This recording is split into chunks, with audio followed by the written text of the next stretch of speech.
All right. It's been a eventful day. Had an interview of sorts, a meeting. It was a meeting for kind of contract voiceover work, narration, that kind of thing. Some anxiety going into it, but I mean, it is what it is, a meeting, a short meeting. You get pointed in the right direction to other info and resources that maybe you weren't thinking about. And from there, you make your move. But that's not why I'm really here. I'm not really here to talk about my day. I'm here to talk about how you can support a loved one when they go through a mental health crisis, a battle, an illness, or they've been diagnosed with something.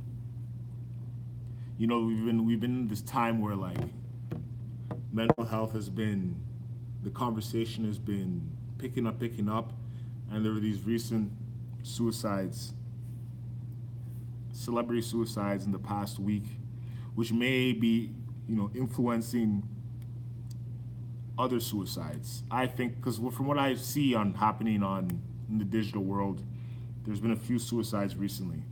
People's family and friends killing themselves after these celebrity suicides, and it's like, and while suicide happens every day, I think some of this news can often influence people, especially when it's like someone maybe you look up to, and it's like, oh, this person seems to have it all together, can kill themselves. Why should I live? And that's kind of what I'm seeing right now in the digital space and hearing about it in the real world too. So lately I've been reading these brochures that have been published by the Canadian Mental Health Association, and I want to actually read one.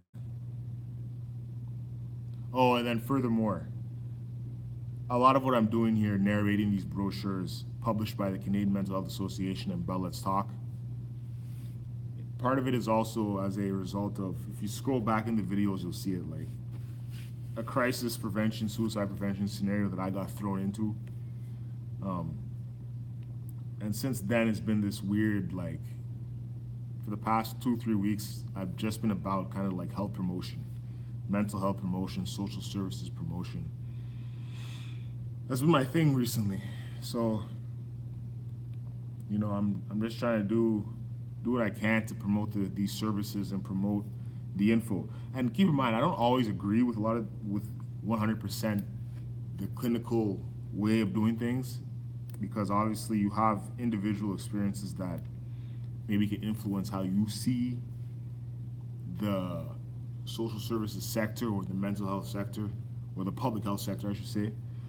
But I'm going to narrate this brochure, Supporting a Loved One. When someone you love has been diagnosed with a mental illness, you feel a mixture of emotions: concern, compassion, disbelief, anger, relief, anxiety, guilt, love, grief. Any and all of these emotions are understandable and normal. You are not to blame for a loved one's mental illness. Mental illness, mental illnesses are caused by many different factors that work together, such as genetics, biology, environment, and life experiences. Loved ones can play a big part in helping a person recover, work towards their goals, and stay well. Care and emotional support go a long way in recovery and well-being. So can practical help, like managing doctor's appointments and other daily tasks. You can always play a part in helping a loved one maintain well-being. You and other close supporters may be the first to notice changes in a loved one's mood, behavior, self-care, or other areas that show their mental health may be worsening. This means you can help your loved one find the right help early. You can also help them see hope at a time when they feel it the least. So who's taking care of you? Now I guess this is, now that I think about this is basically how you can help somebody, but then also the steps that you can take as a person when you're thrown into these scenarios. So when a loved one experiences a mental illness, their care and support can take a lot of time and energy. but your own needs are just as important too. If you aren't well, it's hard to help someone else regain wellness. Here's some tips to think about. Accept your own feelings and know that you're not alone. It's natural to feel many different emotions when a loved one is diagnosed with a mental illness, or people experience the same challenges and complicated mix of emotions, just like you. Let yourself feel whatever you need to feel. Learn more. Number two, take time to learn more about mental illnesses. This will give you a better understanding of your loved one's experiences and help you see what they may be going through. You can find reliable info online through provincial or territorial health services and through community organizations. 3, stay connected.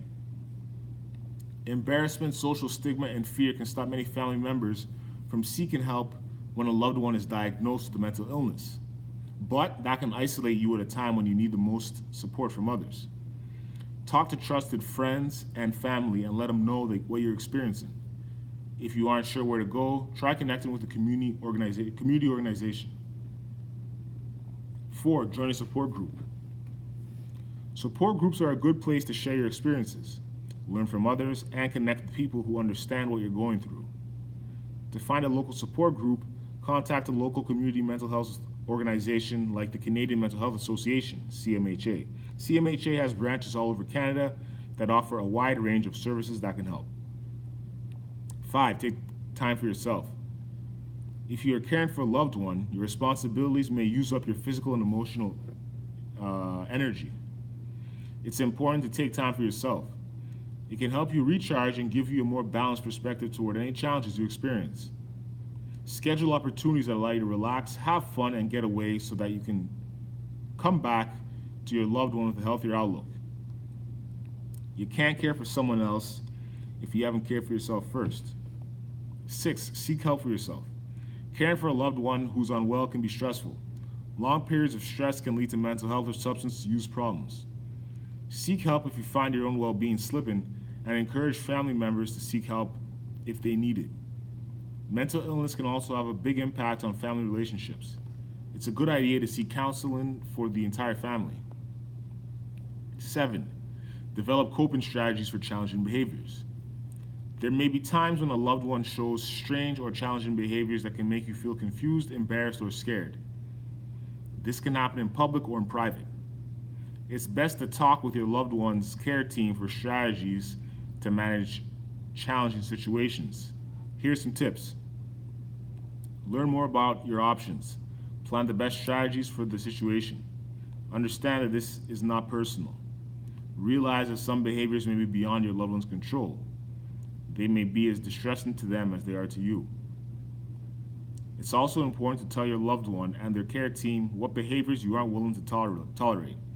You got rights too. You never have to tolerate dangerous or abusive behavior. So what to do in a crisis? If your loved one experiences serious episodes that cause problems, it's important to plan ahead for these problems. These plans, written during times of wellness, usually map out what will happen and who will be involved if a loved one starts to feel unwell. You may be included in a plan with your loved one's care team, or you can make a plan just between you and your loved one too.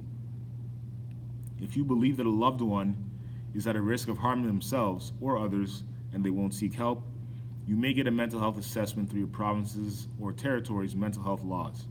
In general, these laws let a doctor, police, judge, police officer, or justice of the peace order an evaluation if a person meets certain criteria. While this can be a helpful tool in a crisis situation, it can also be difficult and traumatic for everyone involved. Ideally, a loved one should have a plan in place that seeks action before these emergency measures take place. A note on privacy. Under Canadian law, an adult's health care can talk about medical info like a diagnosis or treatment in most situations without permission of the adult. This may be frustrating at times, but these laws were designed to protect the rights of people who experience a mental illness. An open relationship with a loved one can go a long way in keeping everyone informed and supporting a loved one's care choices. Income and housing support. When someone you love is diagnosed with a mental illness, You may worry about their financial future. If they're unemployed or don't make enough to support themselves, they may qualify for income supports. Some programs are provincial or territorial, and others are national. Talk with a loved one's care team, provincial or territorial services, or local organization to see what's available. Your bank can also help with tools like a registered disability savings plan. Mental illnesses can be barriers to good affordable housing, but the right housing can give people freedom and independence. There are different kinds of housing options available with varying levels of support. Contact the Canadian Mental Health Association or other local mental health organizations to get more info on housing programs. So, supporting a loved one. So again, I'll just read the last little blurb here. Do you need more help? Contact a community organization like the Canadian Mental Health Association to learn more about support and resources in your area.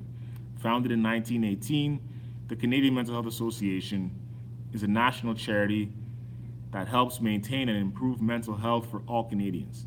As the nationwide leader and champion for mental health, CMHA helps people access the community resources they need to build resilience and support recovery from mental illness. So visit the CMHA website, cmha.ca.today. www.cmha.ca. So, Canadian Mental Health Association and Bell Let's Talk. It's a brochure that they came out with. I think this was 2014. Yep. Supporting a loved one. How to help them and how to also help yourself. And I think I'm gonna add my own little section here, my own little rant. Sometimes it's easy to get caught up in a helperish kind of a role. For whatever reason, maybe you're more inclined to always be the rock of sorts. You know what I mean? Or to be the one who is helping people at least. Don't allow that to become too part of your identity. If that's what you do, cool. But like they were saying here, taking care of yourself, you can't take on everything. Like you can't take on the burdens. You can't be Atlas, basically. That's what I'm getting at. It's easy to play the role of Atlas, especially when you want to push towards the positivity and so on. But sometimes there's it's not always a positive experience going on in the world.